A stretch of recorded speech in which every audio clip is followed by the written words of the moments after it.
Nasa atin na ngayon ang pagdepensa sa Jerusalem at nagawa na rin natin ang mga kailangang gawin. Hindi natin kinuha ang Jerusalem sa mga Muslim.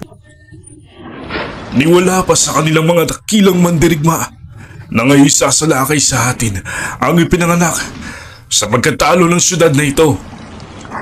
Lalaban tayo kahit hindi tayo nag-umpisa. Laban sa mga hindi nabubuhay para matalo.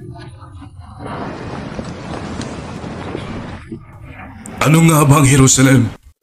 Ito'y banal na dambana na pinataob ng mga Romano. Nandito rin ang dambana ng mga kapatid na Muslim. Anong mas banal? Ang pader? Ang moske? Ang libingan? Ngunit para kanino? Walang dapat umangkin. Dahil ito'y para sa lahat. Kalokohan yan. Tumahimik ka. Ipagtanggol natin ang syudad na ito, hindi para sa libingan, kundi para sa mga taong namumuhay dito.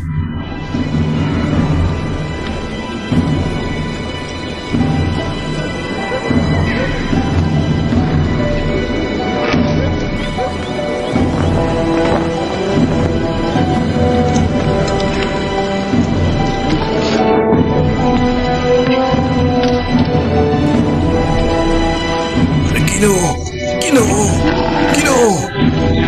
Paano natin ipagtatanggol ang Jerusalem na walang kabalyero? Wala tayo! Tama ka.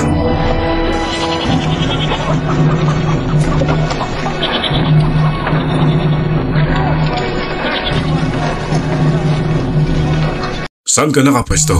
Isa po akong tagapagsilbi, Ginoo. Siya ay aking anak. Siya nga ba? Ipinanganak ang alipin. Lumuhod ka.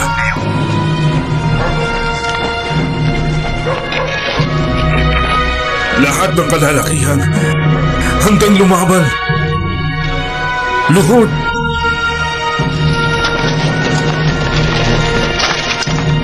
Magsiluhod kayo!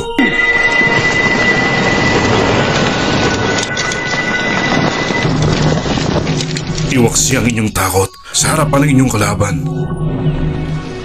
Maging magiting at ang Diyos ay sumainyo. Magsalita ng totoo kahit ito inyong ikakasawi. Ipagtanggol ang mga mahihina, sila'y umaasa.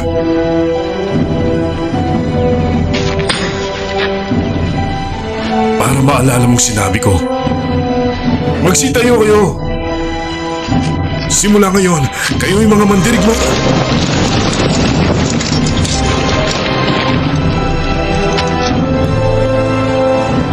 Tagapaghukay ng libingan. Ikaw nga yun. Tapos na ang noon. Ito na ang ngayon.